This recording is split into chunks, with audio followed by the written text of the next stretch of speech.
All right, guys, student housing represents a tremendous investment opportunity, from different benefits like higher potential rents because you can rent by the room, or even lower vacancy rates because we operate on an academic calendar. We're gonna break down all these benefits, not even get me started on the fact that if you're from out of state buying a property in Texas, you can save up to $100,000 over the course of the 4 years your child is at UT.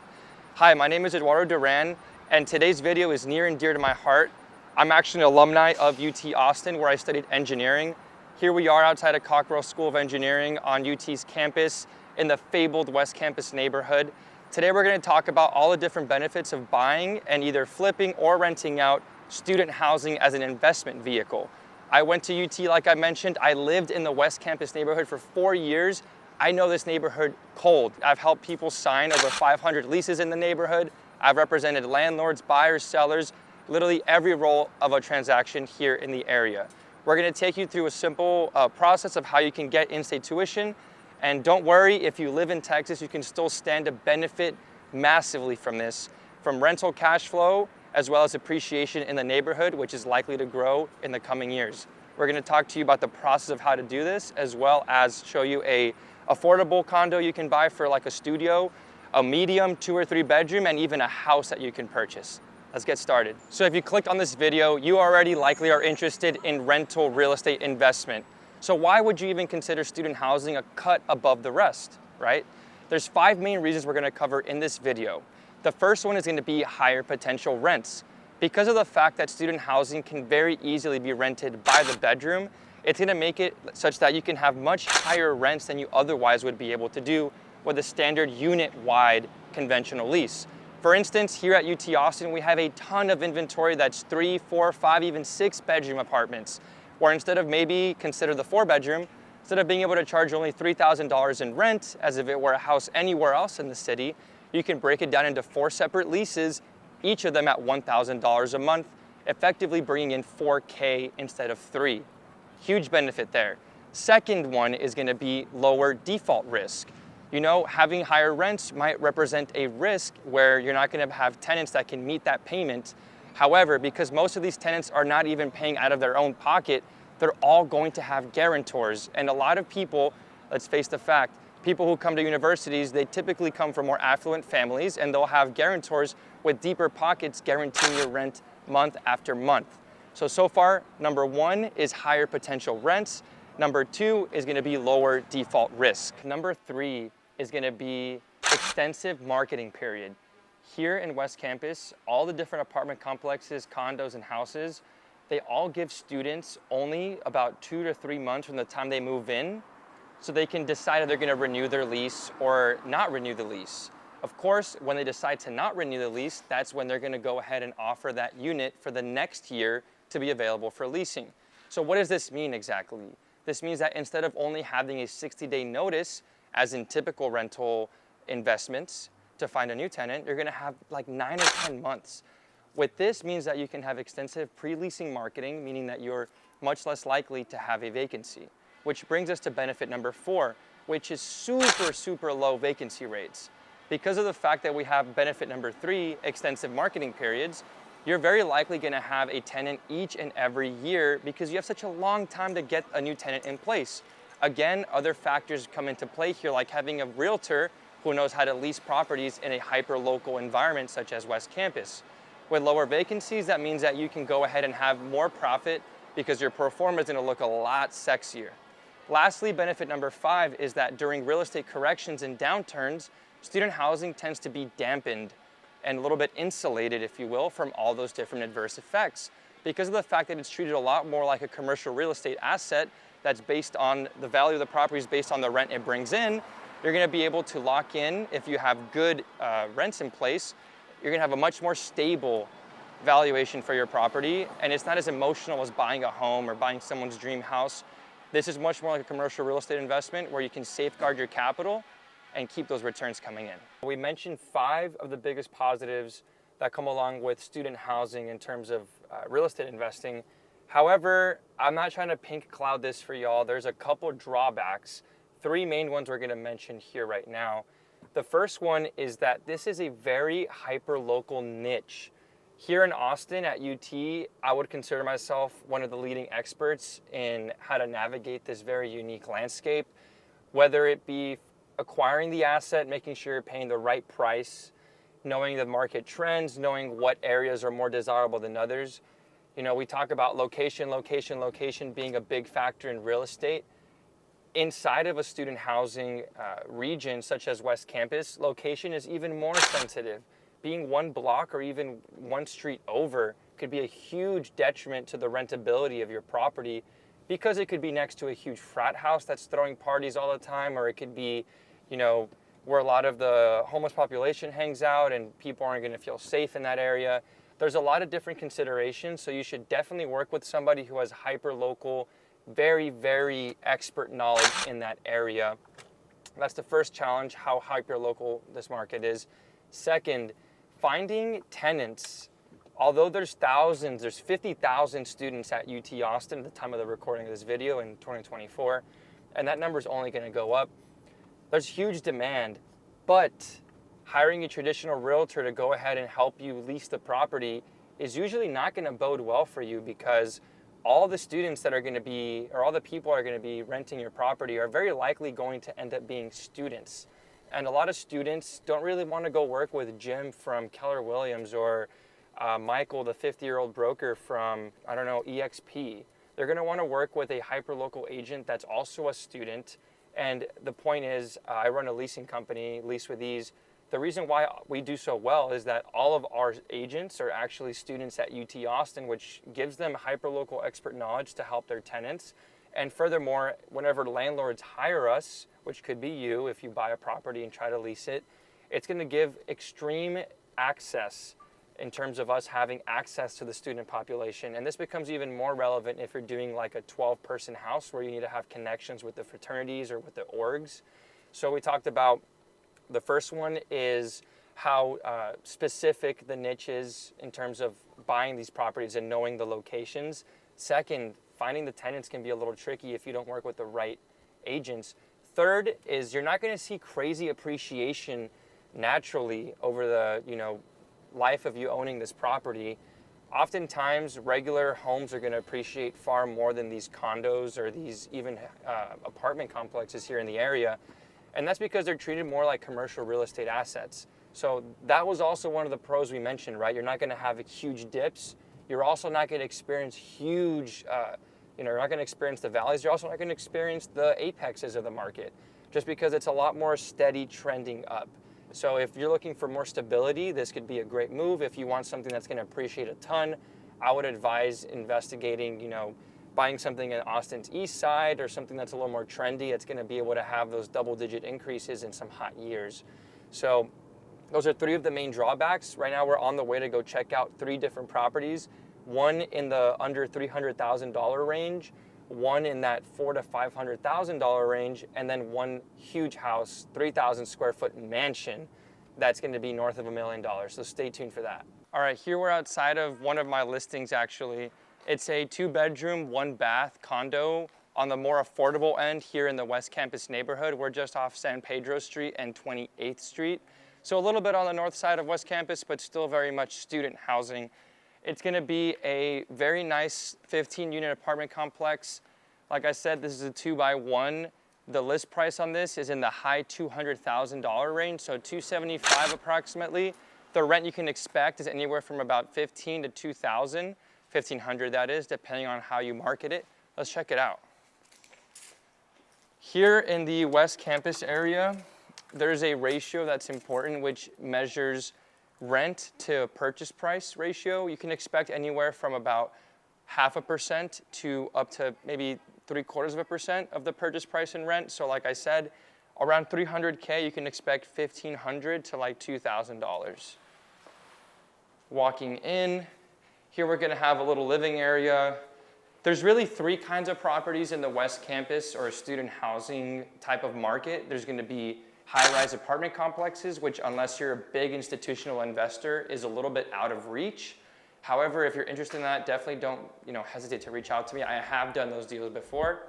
The second is gonna be condos just like this one, which is very similar to an apartment complex. It's usually smaller complexes, and the biggest difference is just that the ownership is usually, it's like a condo regime. So there can be unit 101 owned by Mr. Smith, and unit number 102 can be someone else, 103 can be somebody different, where apartment complexes will be all one corporate owner, obviously. And the last type is going to be a house, which we're going to check out later in the video. Follow me this way.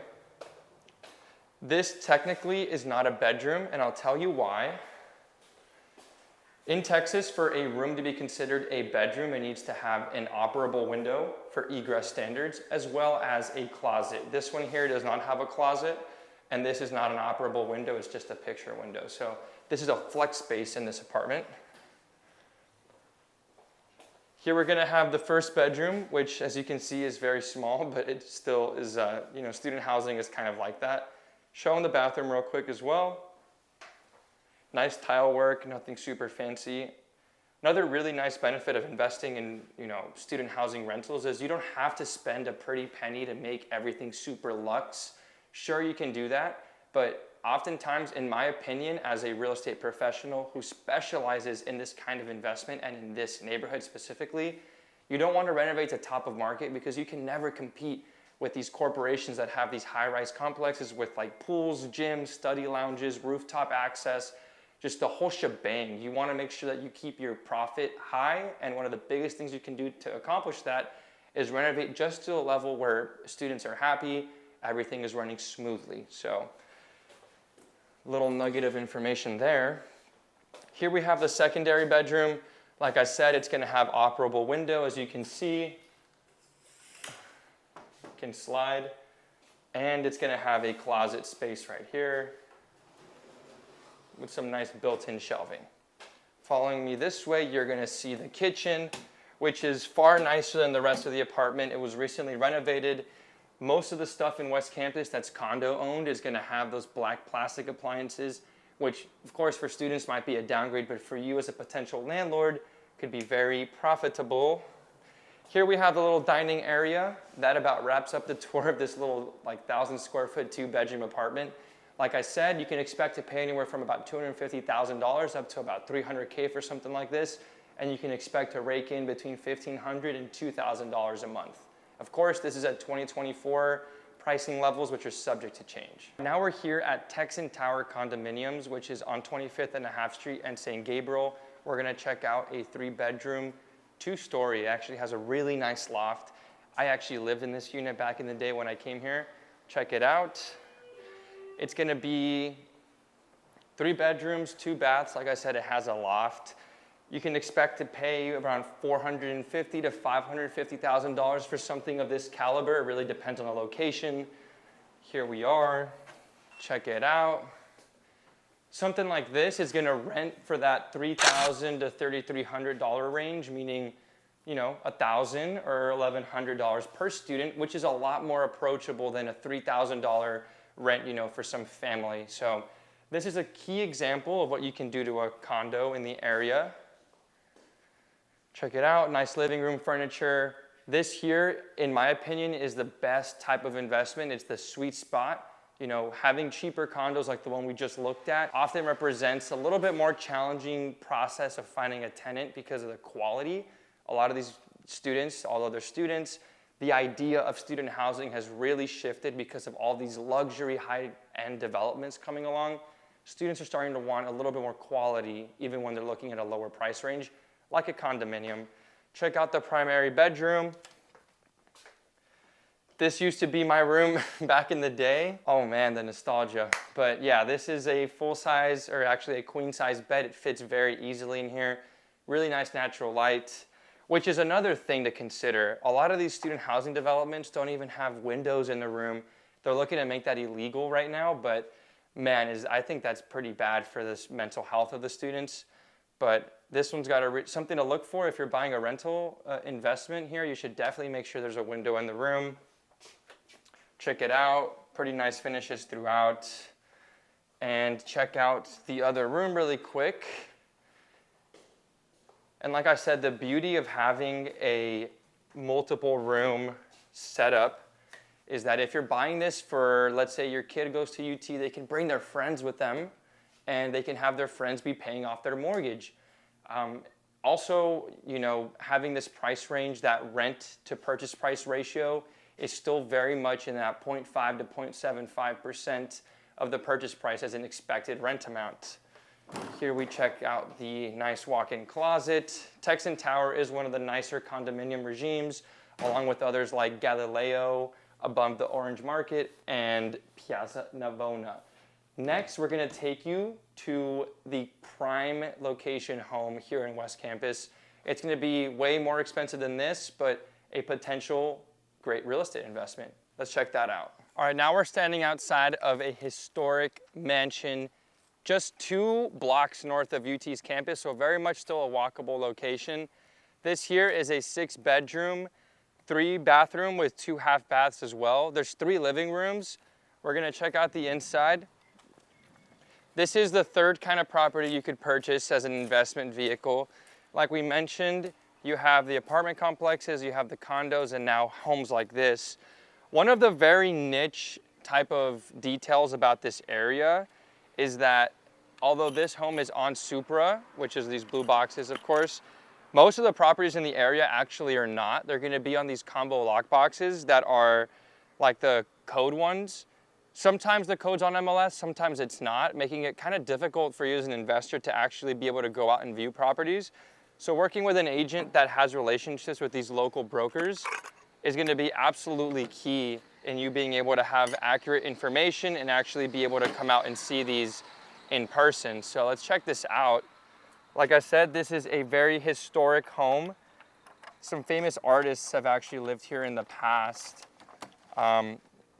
There's a tremendous potential to have income generated by this property because you can easily fit not just 6 students here, but like 12 of them if you wanted. This home has 6 bedrooms and 3 full bathrooms, which by itself would still be kind of a good bed to bath ratio, which is important since a lot of these apartment complexes you'd be competing with are gonna have like 6 bedroom, 6 bath, which just is not normal in a residential real estate purchase. That's more of that specific student housing.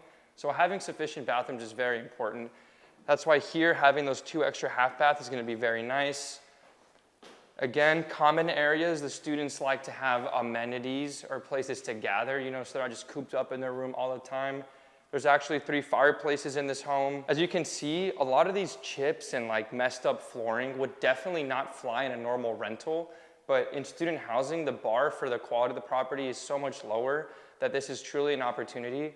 And another really great opportunity is, finding 6 people or 12 people to live here is definitely very possible, much easier than it would be finding 6 or 12 people at a property that's not near UT.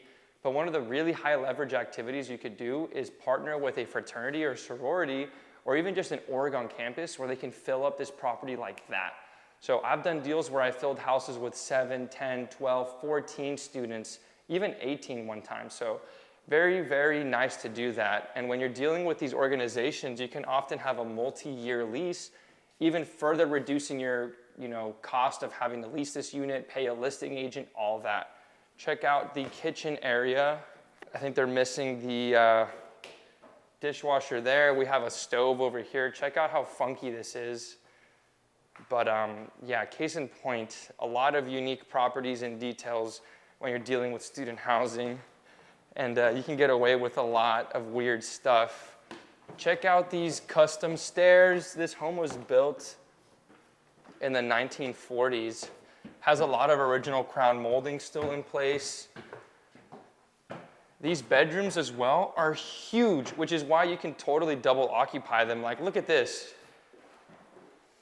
You could fit 3 beds in here. There's a little Juliet balcony. What is that, like 4 inches? I mean, look at this, like so many hazards and stuff, but the student housing, like I said, the bar of weirdness and like this would definitely not make some like homeowner happy, but a student really wouldn't care, which is like the cool part about this all. Closet space, I mean, is there like an overhead? It's literally just right here. There's not even an overhead shower, but wow. Continuing, let's check out the other bedrooms. All of them are huge, which is gonna make it very easy. Like, look at this. Wow. Even the one that's right next door, Check this out. Dude, this room has gotta be like 16 by 16 minimum. The flooring is all messed up, but I mean, comes with the territory, right? Frat house would love to take this. Check this out. It's gonna be a 3-story home, huge rooms. Lots of options. Look at this cool little painted tiles, which are definitely peeling. Check out this right here. Super funky. Wow. Keeping Austin weird, I guess. This here is an investment opportunity that's very unique. As you can tell, which I need to stress the importance of this, because this is such a hyper-local niche market, you should work with a realtor that has experience in this kind of asset, which you're looking at one. So check this out. There's also a lot of mini splits on a lot of these units, which is an opportunity for you to connect the HVAC ducts and have this be part of the central AC. This is one of the half bath or full baths. We've got the toilet right here. You can take your morning dump and have your, I guess no one can see you, we're on the 3rd floor. And then shower right there. So yeah, let's head back down. This is an example of what buying a house in the West Campus area could look like. This home is 3,000 square feet, 6 bedrooms, 3 full baths, 2 half baths, and it's listed right now for $1.3 million. If you work with an agent that can negotiate, you could probably get that down to like 1.2, if not lower. It's been listed for a while, so they probably would be willing to entertain some offers. And some of the economics when you're buying something like this are gonna be, you need an Excel spreadsheet really to have a pro forma. If you don't have one, definitely leave me a comment. I'd be happy to share the one I use with all of my investors, where you calculate your gross potential rent, you take off things like vacancy, you take, which should be low. You take things off like cost to lease, where you're hiring an agent like myself to lease it up on your behalf. You have other things like, different buffers. And then you have your actual debt service with your loan. Again, a lot of these are going to be jumbo loans if you're going for something big like this. So you definitely talk to a lender that knows how to do these kind of things. You can get pretty creative as well with things like a DSCR loan. And if you're rehabbing something heavily, like something like this, you can definitely have a construction loan to go ahead and spruce it up and boost the rent higher. And my favorite part actually is, and I've helped people do this, you buy a distressed asset that's student housing based, you go ahead and fix it up, you put some money into it, and because it's somewhat of a commercial asset, it's treated as one, you can sell, once you actually have, you fix it up, you rent it out, you can sell that to another investor where they're essentially buying the cash flow stream and not really the house, right? You can have these pre-leasings go out 3, 4, 5 years. There's some of these houses that are leased for 5 years. We're in 2024, some of these better houses are leased through 2028. Imagine being able to get that, flip that paper to somebody else and just make that money for having a nice house that you fixed up and secured a nice rent. All right, y'all, we covered the 5 main benefits of investing in student housing as your real estate vehicle. We also mentioned 3 potential challenges that could be a drawback of investing in student housing. You should definitely work with a hyper-local realtor. If you're investing in the West Campus area, definitely reach out to me. My contact information is in the description below. Don't hesitate to shoot me a text or give me a phone call or even send me an email.